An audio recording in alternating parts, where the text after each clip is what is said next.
Elle est pas belle cette merguez. Nouvelle vidéo, nouvelle merguez, et cette fois-ci on a fait encore un step-up supplémentaire dans le niveau de merguezitude que je viens d'avoir.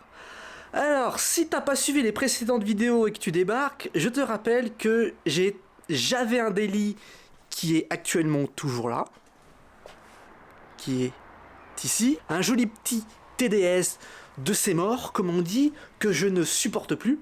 Il m'a tellement saoulé que je l'ai lourdé et que je l'ai donné à mon frère. Et j'ai le luxe et la chance de pouvoir aller bosser en vélo. Mais mauvaise nouvelle pour moi, peut-être mauvaise nouvelle pour la chaîne, on verra. Je vais devoir quitter mon garage, je vais devoir déménager. Ce magnifique garage dans lequel je suis depuis 6 ans, je vais devoir le quitter. Il s'en est passé des choses. Sauf que je t'épargne tout ce qui va avec, un déménagement et compagnie. Retrouver un garage comme celui-ci dans la région où je suis au prix auquel je paye actuellement est mission impossible. C'est terminé, je vais devoir perdre le luxe d'avoir un garage. Je vais devoir surtout perdre le luxe immense de pouvoir aller en vélo au travail, pas pour des raisons écologiques, mais déjà ça fait des grosses économies d'essence, ce qui me permet de faire toutes mes conneries sur les bagnoles. Donc qui dit s'éloigner, dit je vais devoir acheter ou avoir une voiture maintenant pour me traîner le cul et aller au boulot. Aller au boulot tous les jours avec ça, hors de question, parce que je l'ai déjà dit et je m'en cache pas, cette voiture-là, elle est là pour me faire du fric. Je vais la kiffer à la rouler, mais dès qu'elle est clean et propre, je la revends, je me fais de la thune, parce que c'est vraiment pas un modèle que j'affectionne particulièrement, même si j'adore extrêmement les BM, pour ceux qui me connaissent le savent très bien. Donc soit j'ai le choix de devoir claquer 5-6 000 balles dans une caisse, dans un oignon, parce que le prix des véhicules d'occasion actuellement est juste abusé, hors des questions de claquer 5 000 balles dans un 316 pourri qui a plus de 250 000 km, ou dans une rave complètement éclatée à ce prix-là. Ça devient strictement n'importe quoi, et je n'ai pas envie d'investir non plus dans 10 000 balles pour acheter une bonne bagnole. Hein, je te rappelle qu'ici, on n'a pas de thune et on fait avec la bite et le couteau. Donc le frangin m'a filé sa merde qui était censée partir à la ferraille.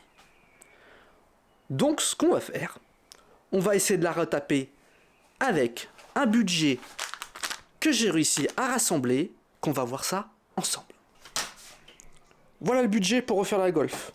Budget que j'ai rassemblé en tapinant à droite et à gauche et en ayant braqué des sacs de vieilles au bord du lac. Sauf que dans ce budget, il faut que je retire tac, tac, tac, ça, pour faire la carte grise du cab.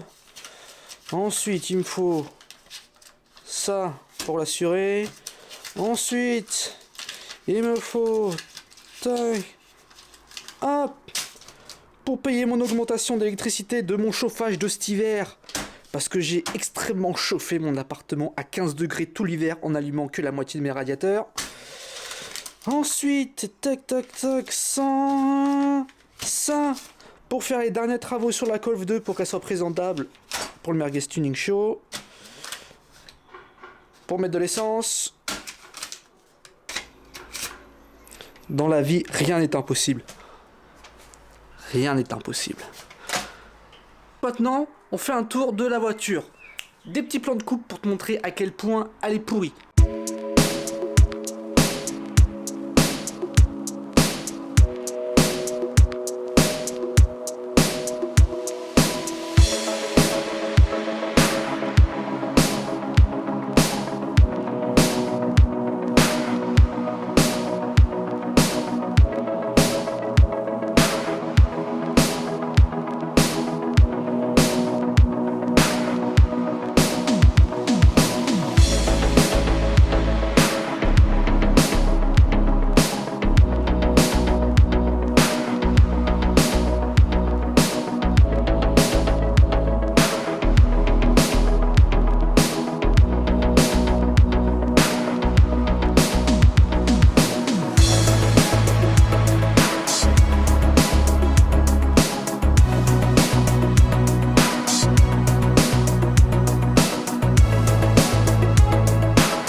tu peux voir, là on atteint un niveau assez balèze. Le seul avantage qu'elle a pour elle, c'est qu'il n'y a quasiment pas de rouille sur le châssis. Et ça, pour une Golf, c'est extrêmement rare. Qu'est-ce qu'il y a sous le capot? Pour les connaisseurs, vous l'avez reconnu. Pour ceux qui ne connaissent pas, c'est simple. C'est le 1,8 litre. C'est quasiment exactement le même moteur que j'ai dans ma Golf 2, mais en injection monopoint. Qu'est-ce qu'il y a à faire sur cette merde, on va dire, pour la rendre potable et, on va dire, roulable tous les jours? Comme tu peux voir, les jantes, c'est fracasse. Tu vois ça? C'est les jantes de ma Golf 2 que j'ai mis en attendant. Il faut que je lui trouve 4 jantes, 4 pneus en état correct à lui mettre. Reste à savoir, est-ce qu'on reste en 14, en 15 ou on passe en 16? Ça, c'est tout un dilemme. Et c'est l'argent qui va décider de ce qu'on va faire. Ensuite, le moteur, comme tu peux voir, il a une sale gueule. Sauf que, chose à savoir importante, désolé pour les oiseaux, mais il y a des arbres juste là. Hein. Le moteur, je sais pas si j'ai gardé le plan, au compteur, il est indiqué qu'il a 170 000. Il n'a pas 170 000. Cette voiture-là a 350 000 km passés. On a acheté la voiture. Au prix qu'on l'a acheté, franchement, on l'a acheté 900 balles il y a 2 ans, tu vois. J'ai pas fait de rapport car vertical, mes couilles, pour une voiture à 800 balles, tu te fais pas chier. Sauf qu'en ayant regardé un peu plus tard, rapport Istovec, le compteur a été falsifié. Donc la voiture, là, entière, avec son moteur, a 350 000 km. Le moteur, on va être cash, ils tourneront, mais j'ai plein de problèmes, on a des problèmes avec depuis longtemps. Problème majeur et qui est chiant en période hivernale, le chauffage. On a acheté la voiture avec le radiateur intérieur qui fuyait. Maladie sur les Golf. Quand on l'a récupéré, on a démonté l'intégralité du tableau de bord. Le tableau de bord était rempli de fils coupés, entortillés. C'était un massacre. Le mec à qui on l'a acheté, il a fait du tuning AliExpress. Je te laisse aller voir sur l'Instagram les stories à la une, la Golf Wish AliExpress. Bah en fait c'est celle-là. Oh là là, regarde-moi ça. C'est magnifique. C'est magnifique.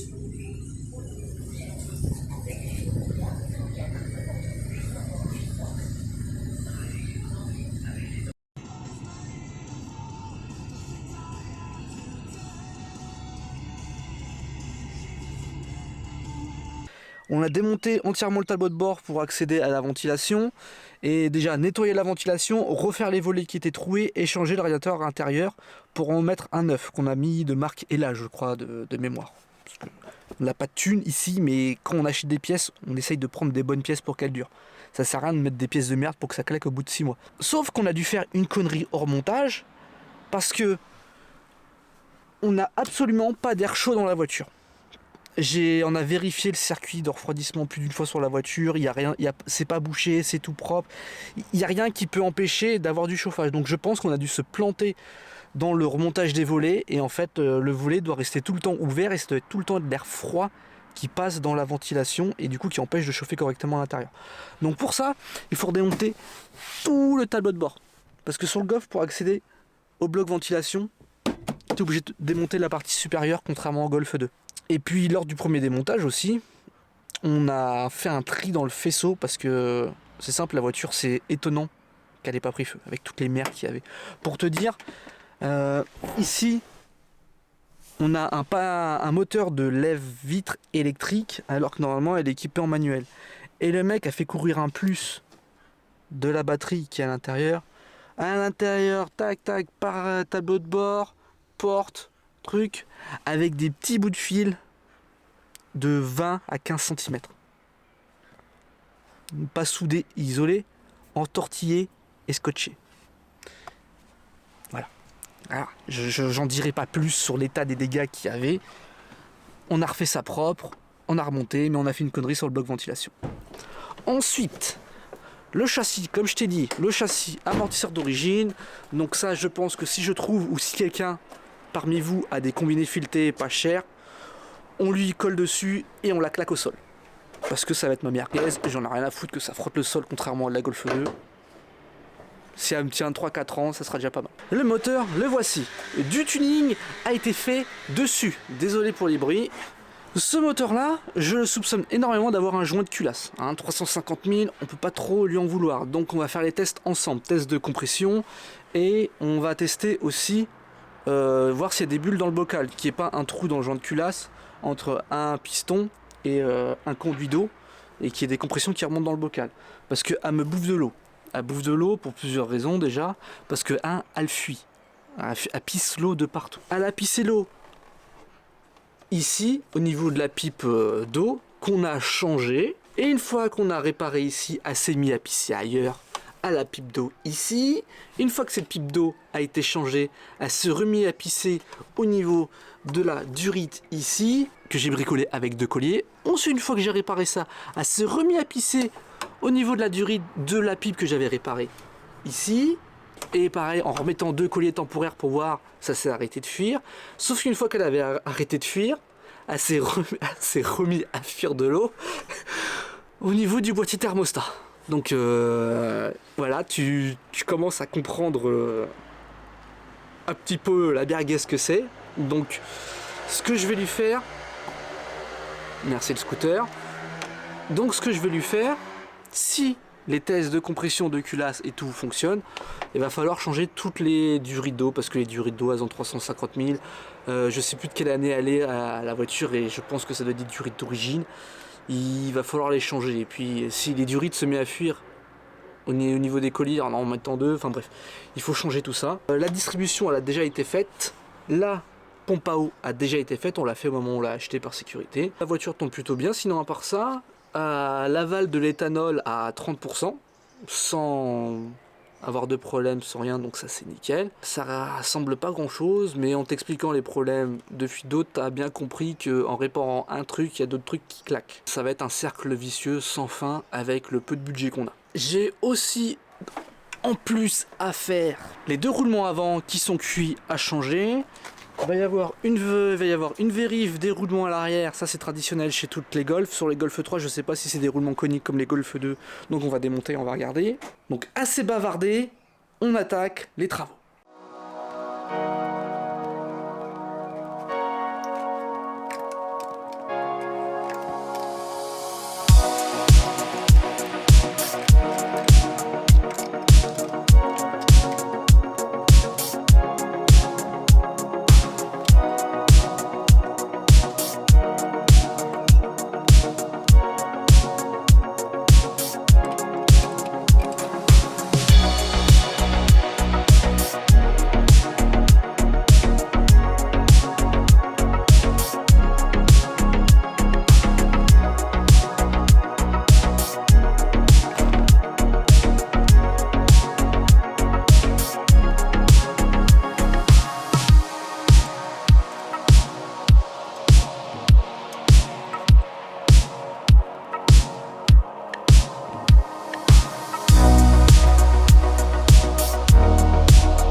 Les compressions sont plutôt bonnes. Premier cylindre, on est à 11. Le deuxième, on est à 12. Le troisième, il est à 10,5. À 10,5 et encore, c'est pas ouf. Et le dernier, il est à 12. Donc j'ai envie de dire, pour un moteur à 350 000 km, c'est plus qu'honorable. Donc ensuite, le test d'eau, il n'y a pas l'air d'avoir de bulles à l'intérieur. Je pense qu'on est sur une bonne base pour pouvoir lui refaire une petite santé. Prochaine étape, on démonte le tableau de bord pour voir pourquoi je n'ai pas de chauffage intérieur. Il n'est pas question que j'ai une voiture qui n'a pas de chauffage. Je tiens quand même à mon confort l'hiver. Tableau de bord démonté. Alors, j'ai fait une première inspection. Comme tu peux voir, dans une précédente réparation, j'avais réparé les problèmes de volets qui étaient trouvés inconnus chez les Golf. Tout a l'air à peu près de bien marcher. Tu vois, là, on coupe et tout marche bien. Redirection sur le tableau de bord qui est ici. Ça marche. Tout a l'air de marcher. Le radiateur ici, il est strictement neuf. Il y a une chose que je viens d'apercevoir et que j'avais complètement oublié. C'est que ici, il y a un volet qui ferme la trappe ici. Et ce volet-là, il est commandé en fait avec la ventilation ici. Quand tu mets sur le 0, tu vois, et le truc c'est que je viens de voir, c'est que tu vois le câble il pend là. Normalement il devrait être accroché ici je pense. Donc est-ce que ça serait ça qui me pose problème? Je trouve un moyen de fixer ça avec des riselants ou je sais pas quoi. Donc si c'est juste ça la merde, en fait j'ai démonté tout le tableau de bord pour rien. On a rafistolé ça comme on peut, mais bon, tu vois du coup la gaine elle bouge plus. Du coup, l'ouverture du volet, il se fait bien correctement. Et la voiture, ça va faire 10 minutes qu'elle tourne, donc là on est à peu près un petit peu plus au-dessus de 70. Je vais pas me fier à la température du tableau de bord, on va se fier à ça direct.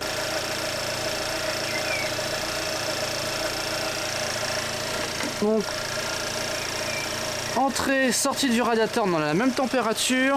Est-ce que tu as du chauffage? On se met en chaud, on se met ouverture ici.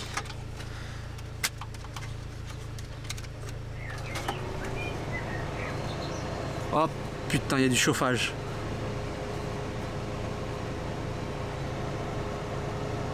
C'était juste à cause de cette merde que j'avais plus de chauffage. Si je la mets, si j'ouvre le clapet ici. Ah ouais, ça chauffe. Théoriquement, la température, il doit y avoir une différence maintenant. Parce que ça me refroidit le radiateur à l'intérieur, forcément. 69. 50. Une différence de 10 degrés.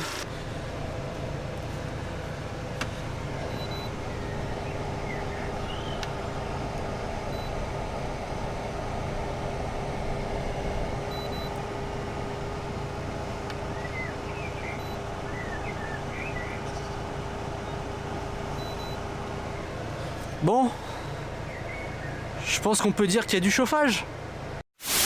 Donc, comme tu vois, je pense que le problème de chauffage est résolu. Ce que je vais faire, je vais attendre un matin où il fait vraiment froid. Et là, en ce moment, le matin, des fois, il gèle. Donc, j'attends qu'il fasse vraiment froid matin. Je les laisse tourner comme je fais d'habitude avec ma Golf.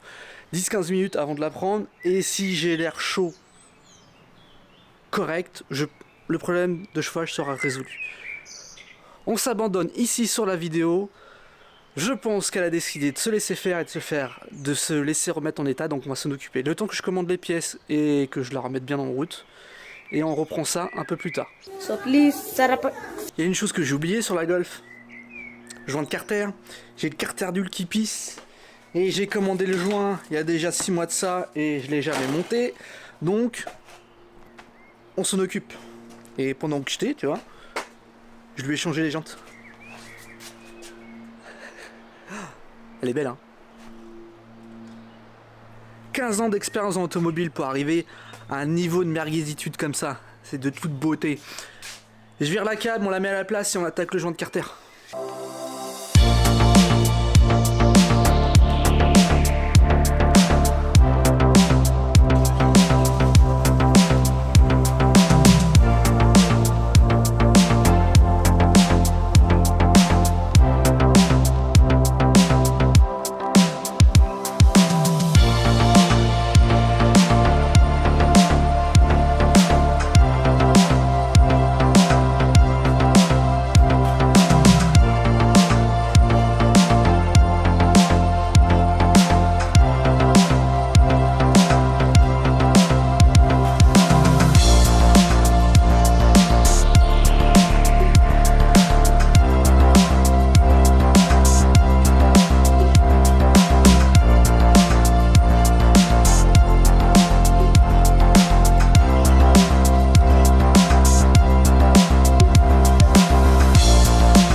petit aparté, pour vous prouver ce que je dis. Quand je dis qu'il faut bien faire gaffe aux marques qu'on prend niveau pièces. Sur cette voiture-là, quand on l'a achetée, on a fait la distribution, on a fait la pompe à eau. La pompe à eau, elle m'a été donnée par l'ancien propriétaire, elle était neuve dans son carton. Et c'était une SKF de marque. La voiture a même pas fait 10 000 bornes depuis qu'on l'a. Et j'ai trouvé une fuite d'eau encore en plus qu'il y a dessus. Regarde.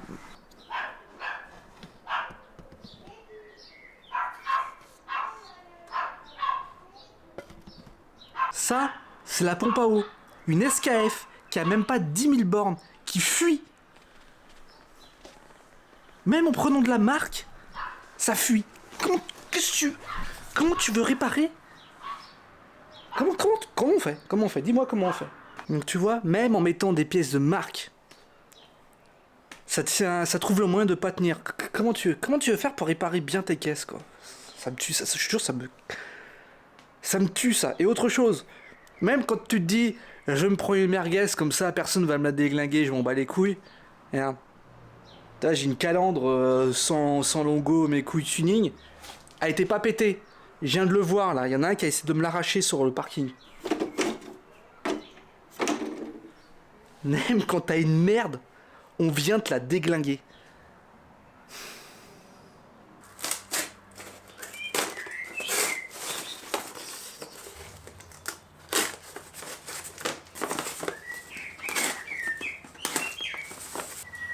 Ah, regarde ces connards d'autodoc, il l'a emballé avec du scotch blanc comme ça. Et du coup, quand je l'enlève, ça arrache le joint. Bande d'enfoirés. Et puis je viens de voir qu'il est pété. Bande d'enculés, ils m'ont vendu ça pété. Je l'ai reçu là-dedans. Hein. Avec ça, tu vois, ça va déchirer les joints. La ref collée comme ça à l'arrache.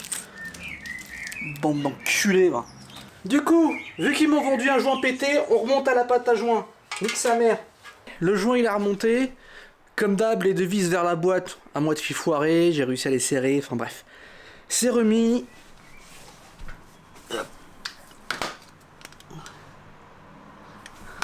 Joint neuf, joint de bouchon neuf, il reste plus qu'à remettre de l'huile. Sauf que de l'huile...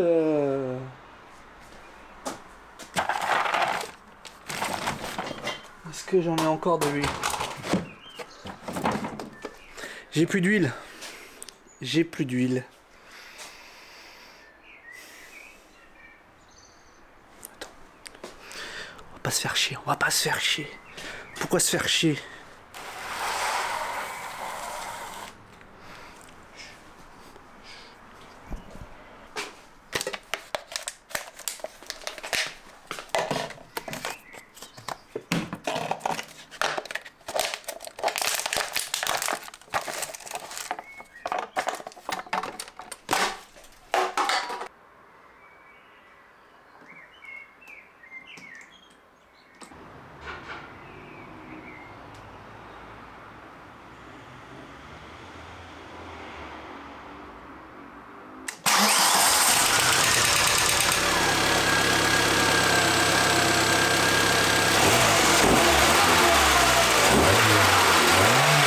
C'est terminé pour aujourd'hui sur ce tas de merde. Tas de merde. Ah non, le tas de merde, c'est le TDS. Comment on va l'appeler celle-là? Faut qu'on y trouve un nom. Je continue à la rouler, je la saigne, je la ruine. Je lui mets un coup de Karcher pour tout la nettoyer dessous. Et je vous tiens au courant dans la prochaine vidéo. So please, Sarapakarai.